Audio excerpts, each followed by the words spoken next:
बहुत समय पहले कटरा के पास हंसाली गांव में एक गरीब ब्राह्मण पंडित श्रीधर अपने साधारण जीवन में सच्ची श्रद्धा और भक्ति के साथ माता वैष्णो देवी की पूजा करते थे। उनके छोटे से घर में एक बड़ा आसमान था जो हर सुबह सुनहरी किरणों से भर जाता था। श्रीधर की आंखों में एक अनोखी चमक थी जो उनकी गहरी आस्था को दर्शाती थी। एक रात जब चांद अपनी चांदनी से धरती को रोशन कर रहा था, श्रीधर ने एक अद्भुत सपना देखा।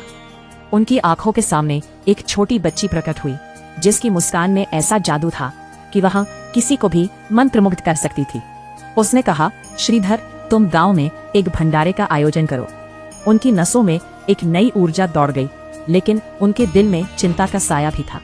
वह जानते थे कि उनकी आर्थिक स्थिति कितनी कमजोर थी।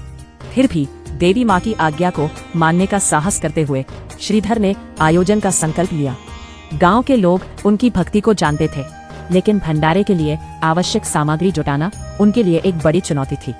भैरवनाथ अपने 360 शिष्यों के साथ गांव में आए। उन्होंने श्रीधर से कहा, तुम्हारे पास लोगों को खिलाने के लिए कुछ नहीं है, क्या तुम्हें लगता है कि देवी तुम्हारी मदद करेंगी?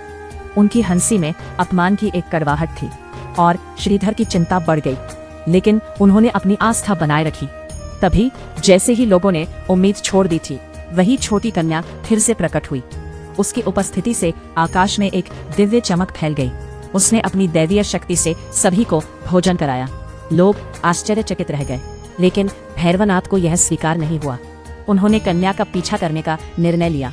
उनका मन संदेह से भरा था। कन्या त्रिकुटा पहाड़ियों की ओर भागी और वो गुफा में छिप गई।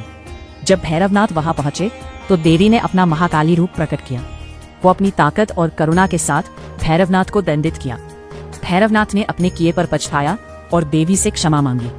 माता वैष्णो देवी ने अपनी अनंत प्रेम से उन्हें क्षमा कर दिया और उन्हें भैरव घाटी में एक स्थान दिया। इस बीच पंडित श्रीधर एक नई चिंता से ग्रस्त थे। उन्हें अचानक देवी का गायब होना बहुत दुखी करता था।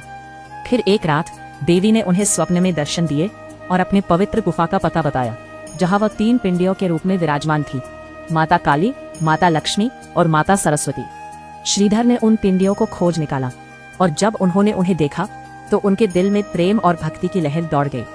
उन्होंने अपना पूरा जीवन माता वैष्णो देवी की सेवा और पूजा में समर्पित कर दिया और इस तरह हंसाली गांव में एक नए तीर्थ स्थल की शुरुआत हुई जिसे सभी श्रद्धापूर्वक पूजा करते थे।